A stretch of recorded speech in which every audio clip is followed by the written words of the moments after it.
Hello guys, আসসালামু আলাইকুম। আমাদের টেলিকম থেকে অ্যাকাউন্ট নেওয়ার পর আপনাদের পিন এবং পাসওয়ার্ড নিজ দায়িত্বে চেঞ্জ করে নেবেন। পিন এবং পাসওয়ার্ড পরিবর্তন করার নিয়ম আমি এই ভিডিওতে বলে দিচ্ছি। প্রথমে আপনারা আমাদের এই অ্যাকাউন্টে প্রবেশ করবেন, মানে অ্যাপসের ভিতরে প্রবেশ করবেন। তারপর আপনাদের এরকম একটা পিন চাবে, আপনার যে পিনটা দিব আপনারা সেই পিনটা এখানে দিবেন। তারপরে নিচে আসবেন, আসার পরে এখানে দেখতে পাবেন পিন এবং পাসওয়ার্ড নামে একটা অপশন আছে।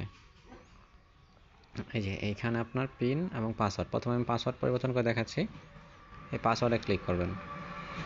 পাসওয়ার্ডে ক্লিক করার পরে আপনারা এখানে কারেন্ট পাসওয়ার্ড, মানে বর্তমান যে পাসওয়ার্ডটা আছে সেই পাসওয়ার্ডটা আপনারা এখানে দিয়ে দিবেন। তারপর আপনাদের নতুন যে পাসওয়ার্ডটা দিবেন, এই নতুন পাসওয়ার্ডটা এইখানে প্রবেশ করাবেন।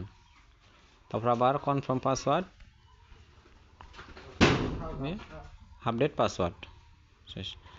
Password change successful. একইভাবে এখানে আপনি আসবেন, পিন পরিবর্তন করবেন। পিন পরিবর্তন করার নিয়ম একই রকম। এইখানে এই যে পিন, এই পিনে এখানে ক্লিক করবেন।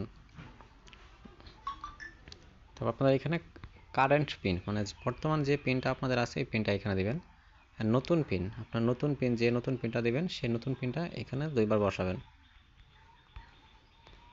আপডেট পিন করবেন, শেষ। আপনার পিন এবং পাসওয়ার্ড পরিবর্তন সাকসেসফুল। এভাবে আপনারা পিন এবং পাসওয়ার্ড চেঞ্জ করতে পারবেন। আর যদি বুঝতে সমস্যা হয় আমাদের হোয়াটসঅ্যাপ নাম্বারে যোগাযোগ করবেন, আমরা আপনাদেরকে